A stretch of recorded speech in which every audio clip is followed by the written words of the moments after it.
when I was 12, I got into a car accident, and I had to go to the hospital. And this male nurse walks in, and he has my chart, and he's looking at it. He goes, "Have you gotten your period yet?" And I looked at it, and I was like, "What?" And he was like, "Have you gotten your period yet?" Like I was the dumb one. And I was like, "Sir, I'm a 12-year-old boy." And he was like, "Oh, I thought you were a 14-year-old girl." And I was like, "Have we been talking online?"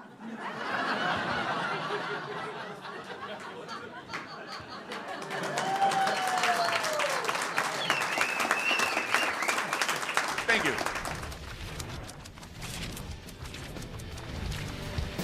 Think about it every night. Don't let this house fall down. The Lord left long ago. What makes Cincinnati's comedy scene so special, in your opinion?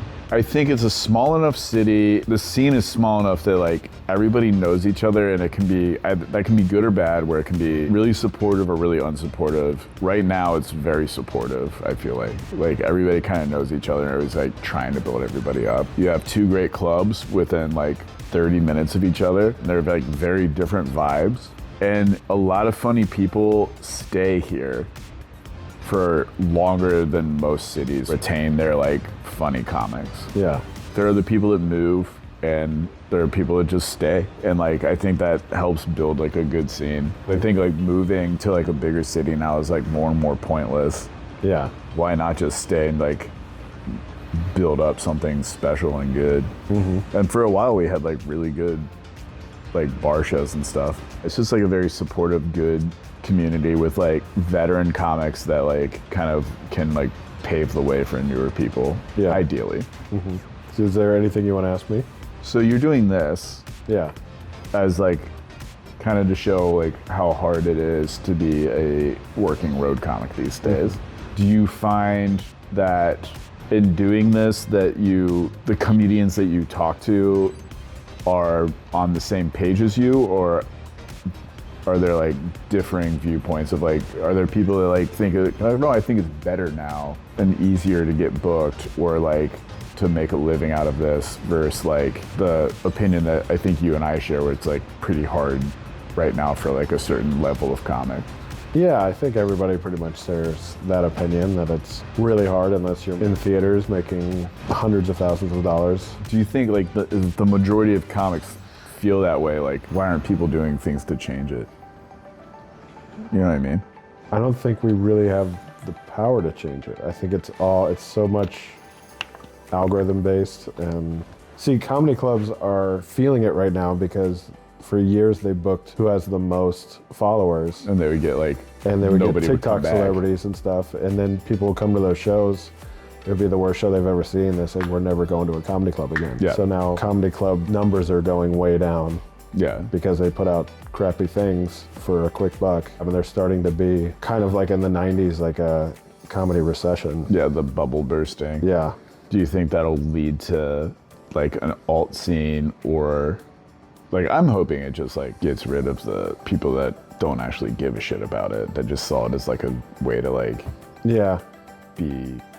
There's definitely like celebrities famous who were killing it, selling out every single show because they were on Saturday Night Live or something. And every time they go back to a market, it's less and less and less. And eventually they're just going to not be able to sell tickets. So I think it'll weed them out. But yeah, I mean, and all the new people that are doing it too, I think will be like, oh, there's no market here, so I'm going to do whatever else it takes to get famous. Yeah. And that'll just be all the fucking loser nerds that comedy's meant to be.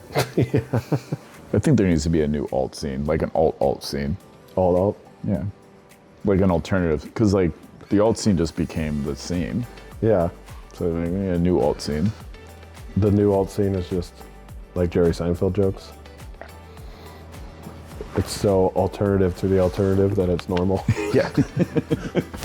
What is the deal with that? Yeah.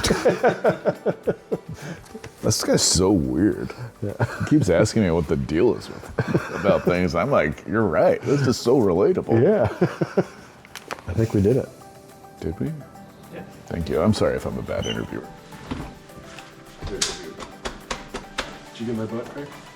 I turned it off before you got the butt crack. What the heck? What the fuck are you doing, man?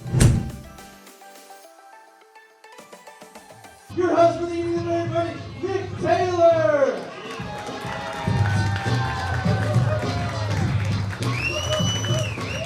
Go bananas this Saturday night. Make some noise for yourselves for coming out, huh? All right, Nick, how long have you been doing comedy? I've been doing it for 9 years. Oh, shit. Yeah. Okay. Where did you start? Dayton. What club? Wiley's. Wiley's? You know Okay. Wiley's? Yeah, I love Wiley's. Yeah. Rest in peace, Wiley's. Yeah. What got you into comedy? I think, I used to watch it with my dad when I was younger, but I never really knew the scope of, like, club comedy or anything. Hello, John Bass just got here, and he was wondering if you could do a guest spot. Yeah. Okay, cool. Right on. That's how I got started. I just showed up and was like, hey, can I do a spot on here? No, I just watched it with my dad, and then a buddy of mine in high school invited me out to the Dayton Funny Bone when I was like 17, and I had never been to a live show, and I was like, what is this? And just started writing jokes immediately after that. But then I didn't get on stage for like 10 years after that. Yeah. Yeah. Who'd you see? Do you remember? Yes, his name is Ben Lyons. Oh, shit. Does that name ring a bell? Yeah. Yeah, so I went to school with his brother.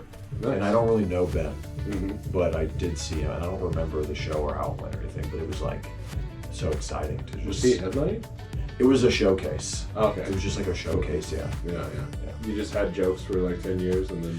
Yeah, I think I just started like writing jokes, and then what happened was like I went on a trip with a friend and his family to Southern California, and just like kind of fell in love with like being around the beach and whatnot, and I decided I wanted to move to California at a really young age, and I did that, and then I lost all sight of comedy. I moved out there and just started like, honestly, just like drinking a ton and not writing jokes or anything like that, and then, I don't know, it must have been, I was like 26 years old, and I think a year prior, maybe around 25, this is kind of crazy, but I forgot that I loved comedy because I just started like partying and just doing other things so much that I forgot all about it. And then I was reintroduced into stand-up and then started writing jokes again. But yeah. Nice. Yeah. Are you featuring in a lot of places? You tour around? Yeah, featuring. I'm like, yeah. I didn't talk to It's a good bit to just interrupt every question. Yeah. I'm still doing hosting gigs occasionally, but yeah, featuring as much as I can, like headlining bar shows. There's a club, shout out to the Comedy Playhouse in Jacksonville, North Carolina. They'll headline me. So there's a guy, I have one club on the books. Yeah, feature as much as I can. Is that the farthest you've driven? I think so. It's like, Yeah. I think overall, it was like 11, 12 hours. So I've broken it up with like some pit stops in like Richmond, Virginia and stuff on the way there, but yeah. Nice. What is your favorite joke of somebody else's? Oh man, I mean, it's probably a Louis C.K. joke. And I mean, there's so many. He has that joke where he's like, I try not to curse in front of my children, but every once in a while it like slips out, you know what I mean? Like the other day I was giving my daughter some soup and I was like, here's your fucking soup. What is your favorite joke of yours at the moment? My favorite joke right now, and it's a new one, and I've been doing it this weekend working with you, which has been incredible, but probably just, I've been talking about, the other day I was driving and I saw a prison, like when prisoners are outside cleaning up trash, and I've just been, you want me to like tell the joke?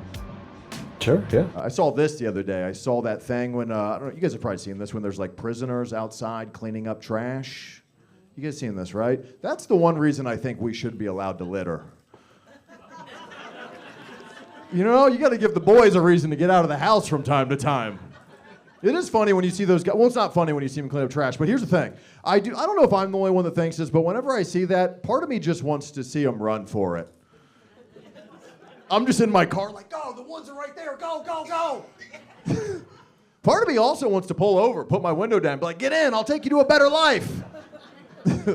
But you can't do that. You guys know that. You can't pick up a felon, And not because you'll get in trouble. It's because then when you take them home, your kids are going to want to keep them, Who were your inspirations starting out? So the earliest inspirations were like Cat Williams, Kevin Hart, Louis C.K., Norm Macdonald, kind of a wide variety of comics. Also, I watched a lot of like the blue collar comedy guys with like my folks. They like really enjoyed that. Yeah. So that was I watched a lot of their stuff. Who was your favorite comedian to work with? I got to work with Mike Vecchione recently at the love Dayton Mike. Funny Bone, and Mike is just so cool. It's like he's a comic who I've been a fan of for so long.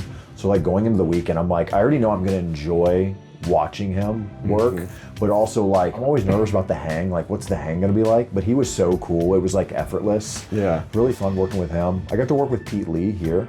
Nice. Pete Lee was pretty cool. Yeah. But yeah, I think Vecchione that was one of the best ones. Speaking of favorite jokes, his old online detective course joke. Yeah. Oh, he's incredible. I took an online detective course. I paid $6,000, and I never heard from him again. Either they ripped me off, or this is my This first is my case. first case. So good, dude. What's your favorite comedy club? Honestly, it's probably Go Bananas. For the longest time, it was Wiley's. That was my home. But now it probably is Go Bananas. I just love working here. I love the comedy scene in Cincinnati. It's not that far from Dayton. It was Wiley's forever, but rest in peace. Yeah, yeah. Wiley's, you know. What's the best Star Wars film?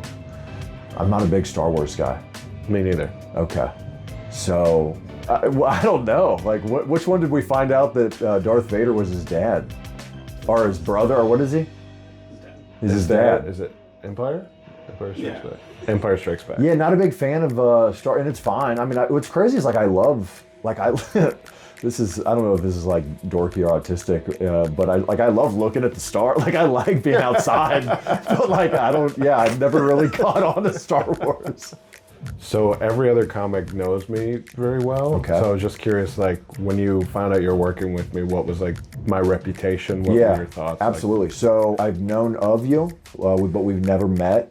But I always knew you were like a Cincy guy, and you were just like the man who's like, but I didn't even know. Obviously, I figured you lived here, but I wasn't sure if you were still here or whatnot. But I hear nothing but great things. And when I was told I was working with you, I was told I'd get along with you, and that you were hilarious, and that we'd just get along. And I was like, perfect. That's the whole thing. Yeah. Is like, is it going to be a fun hang? Is it going to be weird? And it was like, it's been, yeah. Yeah, I'm sorry, it wasn't. No, honestly, Mike Cronin, yeah, he a little demanding. He spit on me in between shows. Yeah. Well, the good boy gets to spit. Well, it's not like we don't try. It's worth it every single night. Don't let this house fall down. The Lord left long ago. All right, it's Monday. I'm about ready to leave the condo. So much fun. Another great weekend in Cincinnati. Go Bananas is the best. I have such a great time. The one downside about Cincinnati is that I have so much friends and family here that every single time I'm here, I am constantly on the go. So I didn't do any writing. I didn't do any uploading or videoing. So I gotta catch up on that stuff, but it was a lot of fun. They put me up in this really nice apartment, so it's been a great weekend, and what the fuck is this?